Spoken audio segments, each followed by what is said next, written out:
Hello and welcome to the Back Nine Report. My name is Carlos Torres, and along with Fred Alvader, every week we check in on the world of golf to bring you the latest news, insights, analysis, interviews, recaps, previews. Hey, we cover anything and everything golf. In other words, if it happened in golf, we have it for you. Fred, hi, how are you this week? Carlos, I'm fantastic. I'm up here in the snow and the cold in Cadillac, Michigan, but there is a light at the end of the tunnel. I just got done entering the Golf Writers Association golf tournament in January at Walt Disney World in Orlando. So I'm looking forward to that. The golf show will be after that. I'm pointing all signs now are for Florida, Carlos. I'm gearing up for that. Christmas is just a bump in the road. I'm just going to zoom right through that. And we're going to head to Florida. Yeah, it's like the jockeys from the New York. They moved to Florida to go over the winter because they can't stand there. I mean, they still race in New York, but I can totally get it. Come to Texas also, we're having great weather. But anyway, hey, today we have to talk about some new, I don't want to call it controversy, if maybe it is, but it's the next hot topic apparently that is coming up, and it's about the official world golf rankings that players apparently are not too happy about. It sounds like when the FedEx Cup, people are not happy about it, they complain about it, they change. The official world golf rankings just changed the rules in August, so there may be some confusion. I don't know if it has happened. I mean, you got to give it time, right? It takes 2 years, 40 tournaments to really get this through. So right now it's a shuffle between the old system, the new system, and there's so many things to go. But anyway, for those of you who don't know, right, the official world golf ranking started because that was an initiative of the creation by the Royal Ancient Golf Club of St. Andrews. They found out in the 1980s that its system of issuing invitations to the Open Championship on a tour-by-tour basis was submitting an increasing number of top players because more of them were dividing their time between tours. And from preeminent sports agent Mark McCormack, who was the first chairman, by the way, of the International Advisory Committee, which oversees the rankings. So they use rankings that were called the McCormack's World Golf Rankings, published in 1968 to 1985. And those were purely unofficial and not used for any wider purposes. But then, the first ranking was published prior to the 86 Masters, and everything started from there. The top 6 rankers were Bernard Langer, Seve, Sandy, Lyle, Tom Watson, Mark O'Meara, and Greg Norman. But anyway, flash forward to now, and right now there's a combination of points, like the major tournaments are the ones that obtain the most points right now.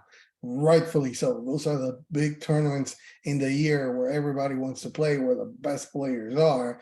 But there's also some controversy, Fred, about some other tournaments that are getting more weight than another because there's some more players, better players or not. But even like in the DP World Tour, there were Rory McIlroy #1 and #5 John Ram, and it has half the points than the RSM Classic that had nobody in the top 30. So there's a controversy because whether it has to be because of the ranking of the players, the weight of the tournament. How about that? I mean, what have you seen so far about the complaints from the players?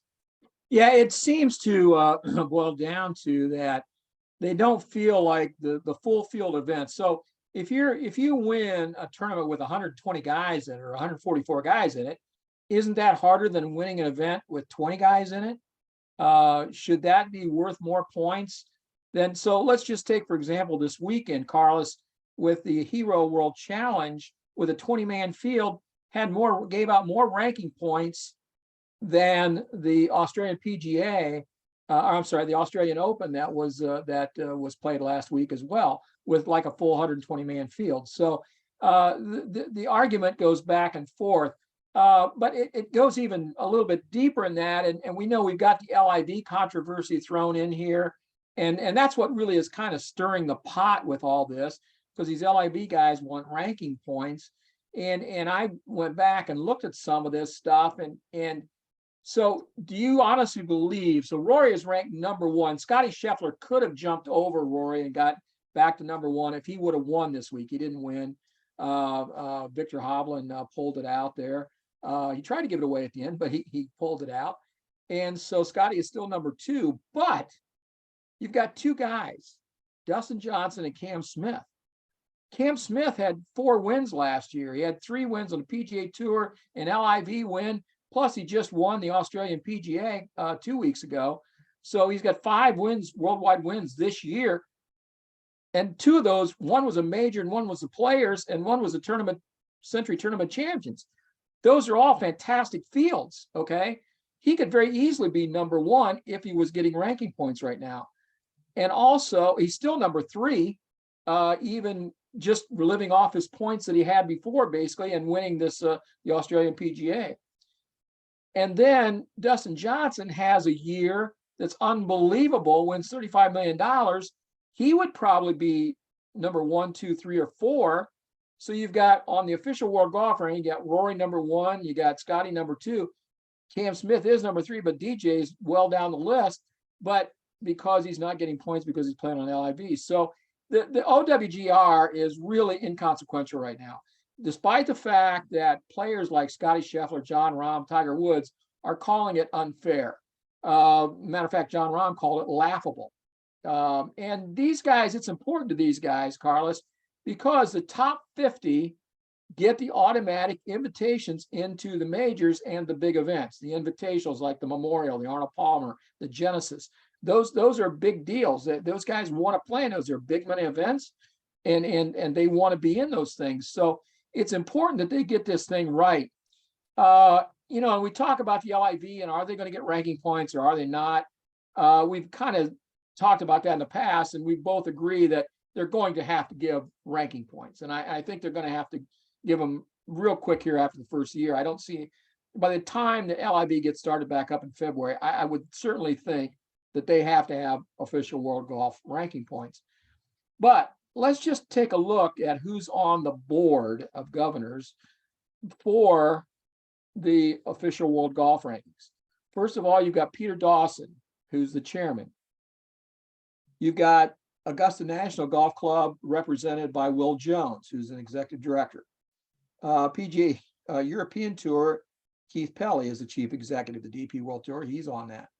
Seth Wall from the PGA of America, Jay Monahan, the PGA Tour, Martin Slumbers from the RNA, and Michael Wan from the USGA. And then you've got the International Federation of PGA Tours, Keith Waters. So basically, the main governing bodies of golf in the world is the governing body, is the governing board of directors for the official world golf ranking. So of that, you've got 4 or 5 of these people that are not really excited about having the LIV as competitors. PGA Tour being one of them, DP World Tour another one. So I don't know where it's going to shake out, but these guys have to get together and give these world ranking points, Carlos, to the LIV. And they've also, when you got the players complaining like they are, so let's say right here, you've got Scotty Scheffler talking. I understand they got away from the minimums for every tour, which I think made a lot of sense. I think now I would say the top players are not bringing as much weight to events as they should. Who needs to win the Hero World Challenge to over? We already knew that.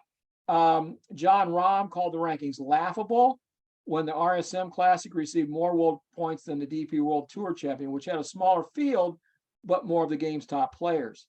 And Tiger also said it's still a flawed system. So, you know, I don't have the answer how to fix this thing, but Carlos, there's clearly something wrong with the current official world golf ranking.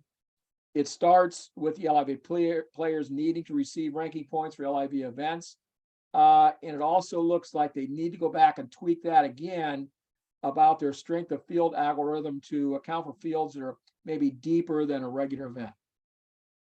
You know, I think that's the real problem is you are basing it on strength of field. And I have a couple of points. One, first of all, if you look at tennis, how they have done it, okay, it's because of tournament weight. Doesn't matter who's in there, doesn't matter.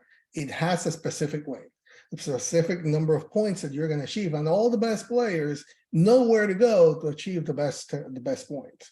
If you keep that schedule, that straighten up all through the year, it will straighten out for the best players. Because Scotty Scheffler says, it's really tough to rank golfers when they're not playing the same schedule. That's exactly what brought the official World Golf Rankings to it, because the Open Championship was trying to get invitations tour by tour, but because the best players were hopping between tours, then they didn't get enough points in each tour to get classified for it.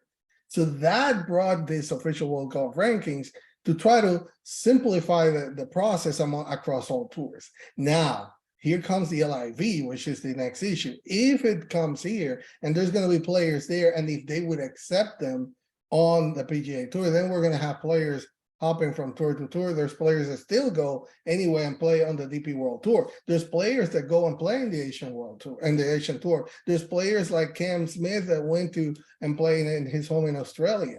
So when they're playing in different tours, what are you going to do? All right. So you have to really make sure that it's not about the players. The players is always about me, and always because it's the best players here, the best players there. There is a reason why there's some tournaments that are more prestigious and should have more weight than others. Forget about the players. The issue is put some points, fixed points to each tournament, and you will see how all the best players will flock towards those tournaments, just like it happens in tennis and other sports. Golf is the only one doing it this differently, making this formula so different now about strokes and all that stuff, strokes gain and here and there. It's too much. It's too much. It didn't have to be all that. Yeah. The players don't like it because how are you going to calculate that? And then the other kicker to that is how you're going to get the actual rankings if you really don't get how much those strokes are calculated. You're going to have week by week players trying to have maybe somebody on their staff. Okay, you calculate how many strokes I gain here so I can see if I'm going to be in that good field. Now we're getting into football stuff and all this because you're not looking at the ratings and the you trying to say that golfers aren't intelligence. smart enough to run a calculator, Carlos? Only Bryson, he's the only one. But anyway, it's getting so complicated. Just fix it for everybody. They know they're going to be knowing who the best tournaments are, where they're going to have, so they actually know, and they can do their own schedule and make it all across the board. That way, which ones to help. The tournaments know, the tours, know which are the tournaments that you want your best players in. And that's really what it should come down to. Not about this ridiculousness about how many strokes gain to determine how good you are or how the strength of the field. No, man, this is just crazy. This is crazy.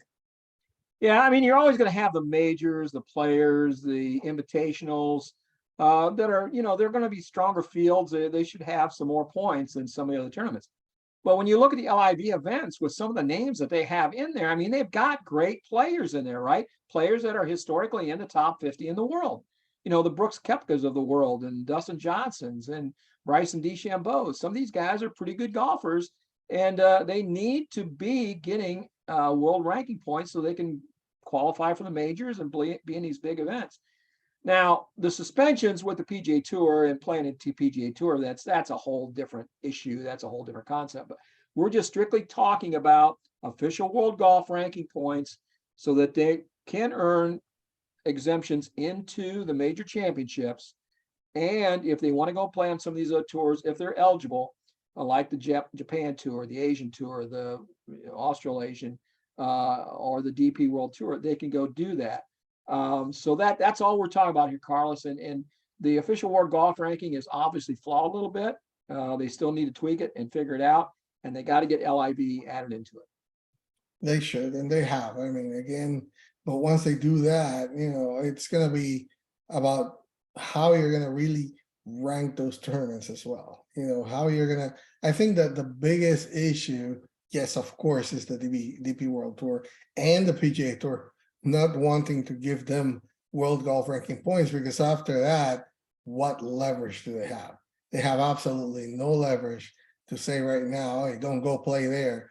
The only thing they have right now is hey, you're not earning ranking points, world golf ranking points, so you cannot classify for the majors on your own. You're gonna have to go to the qualifiers or get invited by the Masters.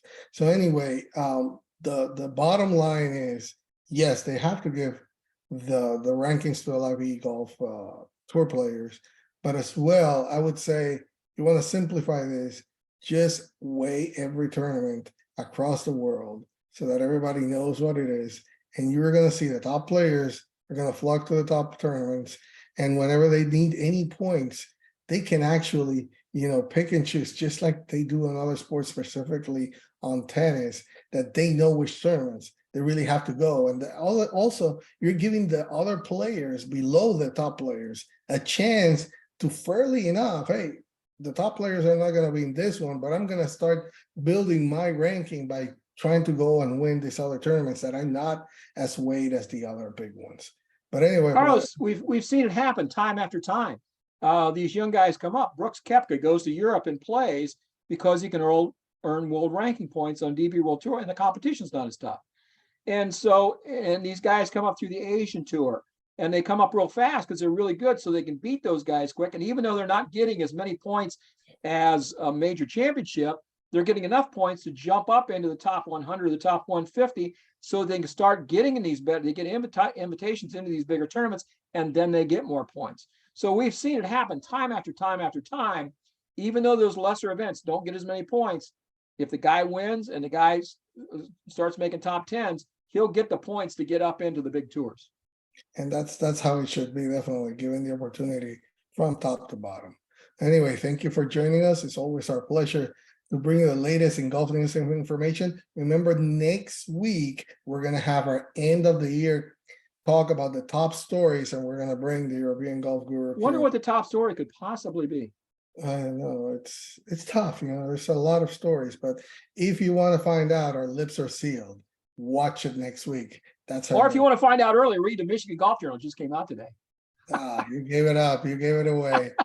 But anyway, thank you for joining us. It's always our pleasure. Thank you for joining us. Bye.